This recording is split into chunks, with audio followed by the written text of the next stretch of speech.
तुम्ही आणि रिक्षा हे नातं कधी जोडलं गेलं? 96 साली मला वडिलांनी पहिली रिक्षा घेऊन दिली. रिक्षा चालवताना आमचं एक मोठं आंदोलन उभं झालं 6 सीटरच्या विरोधामध्ये. बर. आणि त्या आंदोलनात सहभागी घेतल्यानंतर 6 सीटर हद्दपार झाली. त्यात मला जेल पण झाली. म्हणजे एक रातराणी स्टँडचा अध्यक्ष ते थेट राष्ट्रीय अध्यक्ष.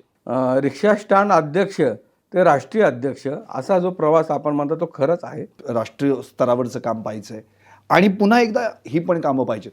हे सगळे एकत्र कसं काय जोडतात? पहलगामचा जो हल्ला झाला, अशा टायमाला तिथल्या टॅक्सी चालकांनी, रिक्षा चालकांनी मोफत सेवा दिली. म्हणजे पथारीवाले असतील, टपरीवाले असतील, हातगाडीवाले असतील, सफाई कामगार महिला असतील, यांच्या नेमक्या अडचणी काय आहेत? काय त्यांचे प्रश्न खूप बिकट होत चालले. ताच्या सिमिटाने धरण बांधले आम्ही. भाडेवाढीच्या संदर्भात तुम्हाला पुणे पिंपरी चिंचवड RTO देखील तुम्हाला सल्ला मसलतीसाठी त्यावेळी बोलवतं. माझा अभ्यास त्यातला एवढा झालेला आहे की मी स्वतः रिक्षा चालवली. बाबा 3 चाकांवरचा संसार करता करता 3 दगडांवरची जी चूल असते, म्हणजे आपला संसार, आपला प्रपंच, आपलं घर, त्याला किती वेळ देता तुम्ही? घरच्यांकडे माझं पूर्ण दुर्लक्ष झालं. बाबासाहेब डॉक्टर बाबासाहेब कसे झाले? येण्याची शरीरे शरीरा येणे सरे किंबहुना एर झार चिरा पडे. आपण कष्ट करायचं आणि इतरांकडे मागत बसायचं, त्यापेक्षा आपणच या प्रवाहात उतरलो. एक गोष्ट लक्षात आली की ज्या घटकांमध्ये मी आयुष्य वेचलं, माझं आयुष्य खर्च केलं, त्या घटकांचे अजूनही खूप प्रश्न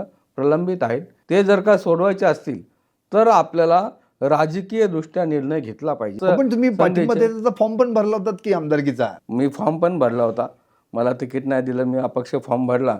आणि तेव्हा अजितदादांच्या नाकीनं आलं होतं की आता बाबाला कसं बसवायचं. पण त्यावेळी काहीतरी अजितदादांनी तुम्हाला काही शब्द दिला होता, तुला पण मी महामंडळ देईन. प्रभाग क्रमांक 9. तर त्यात आमची एक बैठक झाली आणि आता सर्व कार्यकर्त्यांचं म्हणणं असं आहे की महानगरपालिकेत तुम्ही असावं. अर्थात मग पक्ष कुठला ते मी काही वेगळं सांगायची गरज नाही, ते जनतेला कळालेलं.